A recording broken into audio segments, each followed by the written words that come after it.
اصحاب الکہف جو ہے نا یہ انسانی ہسٹری میں یونیک پرسنالٹیز ہیں.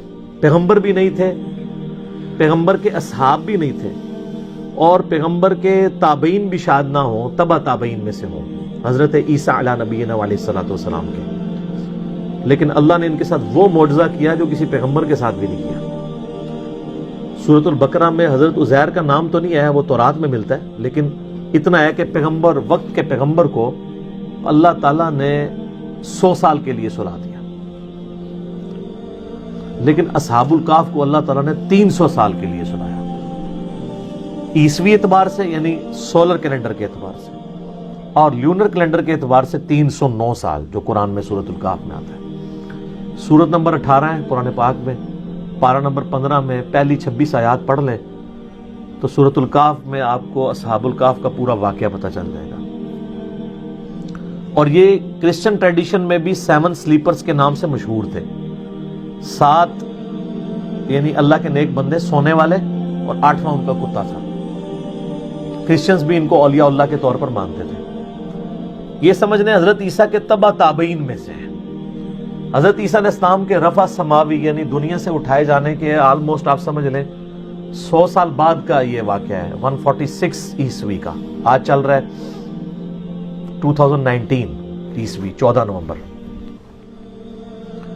قرآن حکیم میں اللہ تعالیٰ فرماتا ہے چند نوجوان تھے, بوڑھی ہڈیاں نہیں بات قبول کرتی, چند نوجوان.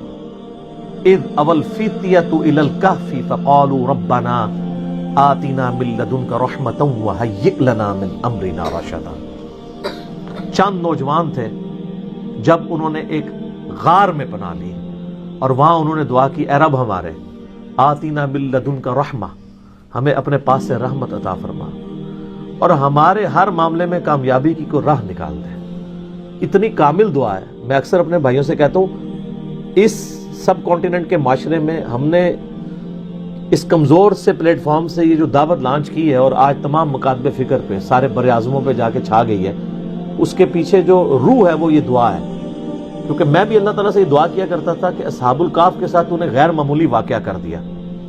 پوری رومن امپائر بت پرست ہے, اور 7 نوجوان اسلام قبول کرتے ہیں, تو انہیں ان کے ساتھ معجزہ کیا.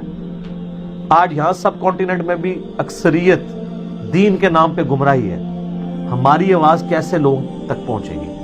ان مکاتب فکر تک جن کی کروڑوں فالوور, لاکھوں مسجدیں, لاکھوں علماء ہیں. اس کے پیچھے یہ راز ہے کہ میں دعاؤں میں, اپنی تشہد کی دعاؤں میں, عام دعاؤں میں یہ دعا آپ دیکھتے ہیں. ہر درس قرآن سے پہلے میں پڑھتا ہوں ربنا آتنا من لدنک رحمہ وہیئ لنا من امرنا رشدا. اس کے علاوہ بھی حضرت یونس علیہ السلام کی دعا, لا الہ الا انت سبحانک انی کنت من الظالمین, اور دعائیں. تو یہ اصحاب الکہف چند نوجوان تھے, توحید کی دعوت انہوں نے قبول کی.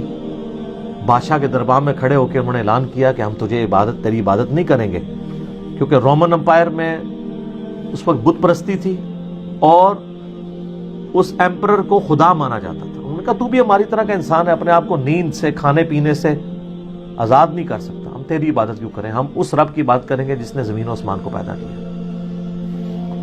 پھر پرسیکیوشن شروع ہوگی. اچھا ہے یہ ایلیٹ کلاس سے تھے, شاہی فیملی سے تعلق رکھنے والے, یعنی یہ لوگ تھے. پھر ان کے دل میں اللہ نے یہ بات ڈال دی کہ پہاڑ میں جا کے پناہ لیتے ہیں تاکہ ہم ان کے ظلم و ستم سے بچ سکیں. تو یہ ایک پہاڑ پہ چلے گئے, ایک غار میں.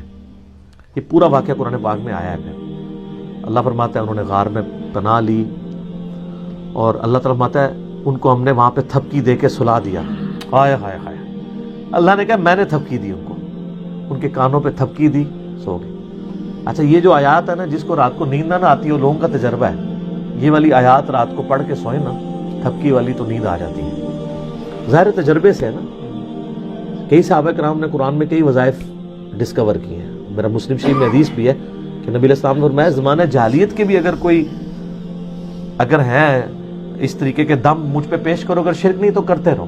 تو اس سے تو بدرجہ اولا قرآن میں سے کسی نے کوئی چیز ڈسکور کر لی, ٹھیک ہے. تو اللہ تعالیٰ فرماتا ہے ہم ان کی کروٹیں بھی بدلا دیتے تھے, بیڈ سول نہ ان کو ہو جائے. کروٹ بھی اللہ خود بدلاتا تھا. ظاہر ہے ایک جگہ لیٹے رہیں گے تو حالانکہ یہ بھی معجزہ ہو سکتا تھا کہ لیٹے رہے اور کچھ بھی نہ ہو، لیکن فزیکل فنومینا بھی ساتھ ساتھ چل رہے ہیں۔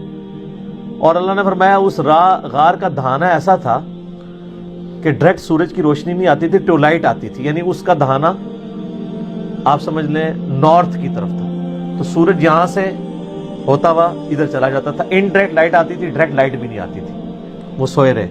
اور اللہ تعالیٰ ماتا ہے 300 سال 309 سال تک، یعنی لیونر کیلنڈر کے مطابق، اور سولر کیلنڈر کے مطابق 300 سال بنتے ہیں، وہ سوئے رہے۔